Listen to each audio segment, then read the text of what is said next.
ശ്രീ പിണറായി വിജയൻ എന്ന കേരളത്തിൻ്റെ ആഭ്യന്തര വകുപ്പ് മന്ത്രി തികഞ്ഞ പരാജയമാണ് എന്ന് തെളിയിക്കുന്ന ദിവസങ്ങൾ വീണ്ടും ഇത്തവണ CPM എന്ന് പറയുന്ന പാർട്ടി തന്നെ സൃഷ്ടിച്ചുകൊണ്ടിരിക്കുകയാണ്.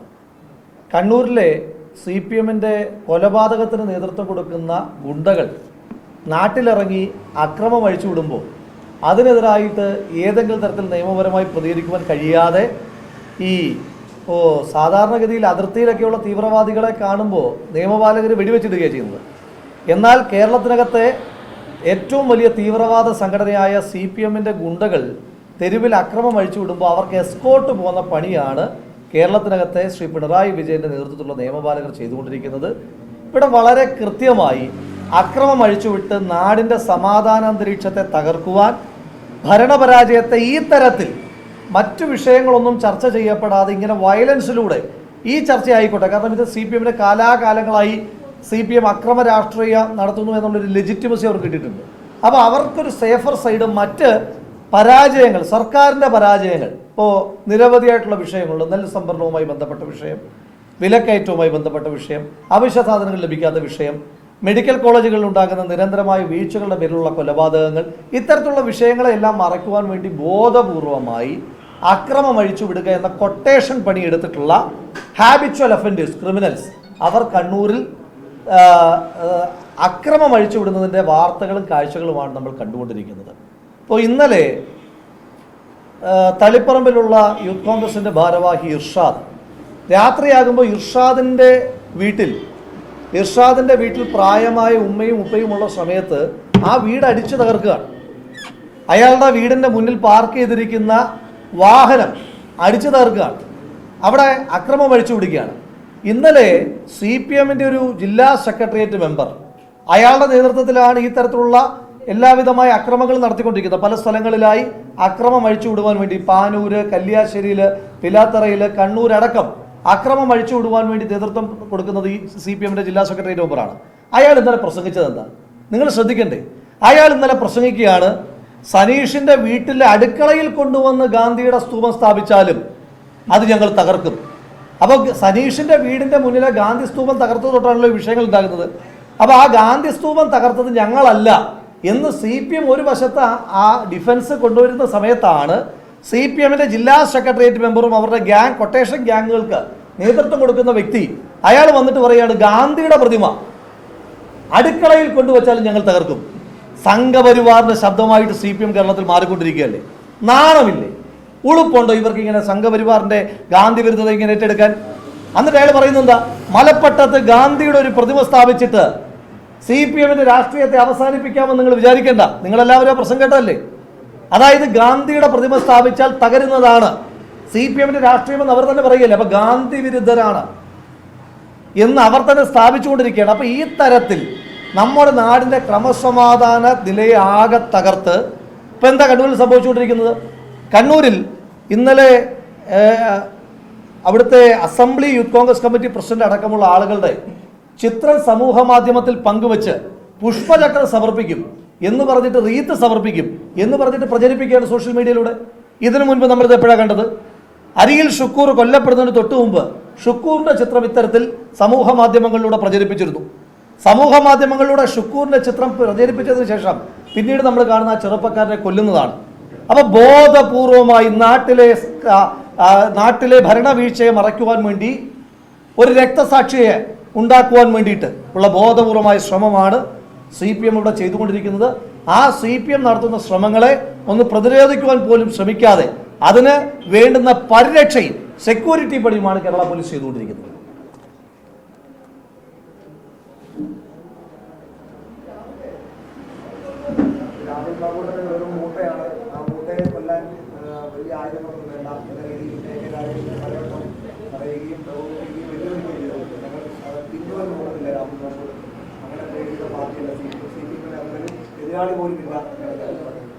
ആരാ പറഞ്ഞേ? നമ്മുടെ കവചമുണ്ടല്ലോ, കവചമുണ്ടല്ലോ അങ്ങനെ പറയുന്നതായിട്ട് ഞാൻ കേട്ടു. ഞാൻ ചോദിക്കുന്നത്, എനിക്ക് മറുപടി ഇല്ല എന്ന് പറഞ്ഞിട്ട് ആ വിദ്വാൻ 40 മിനിറ്റാണ് പ്രസംഗിച്ചത്. മറുപടി ഇല്ലെങ്കിൽ ഒറ്റ വാക്കിലൊക്കെ പറഞ്ഞാൽ പോരെ? ഞാൻ അയാൾക്ക് മറുപടി പറയുന്നില്ല. പിന്നെ അയാളുടെ പ്രസംഗത്തിൻ്റെ കുഴപ്പം എന്താ? അയാളെ പ്രസംഗത്തിൽ തന്നെ പറയുന്നത് എന്താ, ഞങ്ങൾ പുലിയെ കീഴടക്കി ഞങ്ങൾ സിംഹത്തെ കീഴടക്കി, ഞങ്ങൾ തിമിംഗലത്തെ കീഴടക്കി, പക്ഷേ മൂട്ട മാത്രമാണ് ഞങ്ങളെ ശല്യപ്പെടുത്തുന്നത്. അവരെ ശല്യപ്പെടുത്തുന്നത് ഒരു മൂട്ട വിചാരിച്ചാൽ പോലും ശല്യപ്പെടുന്ന ഒരു പ്രസ്ഥാനമേ ഉള്ളൂ കേരളത്തിൽ. CPM എന്ന് CPMൻ്റെ ജില്ലാ സെക്രട്ടറി അദ്ദേഹം കവിത ഉദ്ധരിച്ച് പറഞ്ഞതിനകത്ത് എനിക്ക് വലിയ സന്തോഷമേ ഉള്ളൂ. പിന്നെ അദ്ദേഹം ശ്രീ K. സുധാകരനെ പുച്ഛിക്കുന്നുണ്ട്. ഈ പറയുന്ന മാന്യ വിദ്വാൻ ഇപ്പോൾ ഇവരെന്തെങ്കിലും കേരളത്തിൽ കുഴപ്പങ്ങളില്ലേന്ന് ചോദിക്കുമ്പോൾ പറയുന്നത് എന്താ? ജനങ്ങൾ ഞങ്ങളെ ജയിപ്പിച്ചില്ലെന്നാണ് ചോദിക്കുന്നത്. ആ ഭാഷ കടമെടുത്താൽ ഈ മാന്യ വിദ്വാന്റെ പ്രത്യേകത എന്താ?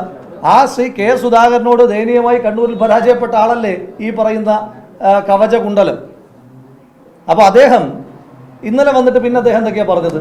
അദ്ദേഹം പറയുകയാണ് വ്യാജ തിരിച്ചറിയൽ കാർഡ് യൂത്ത് കോൺഗ്രസിൽ കൊണ്ടുവന്നിട്ട് അധികാരത്തിലേക്ക് എത്തിയാൽ.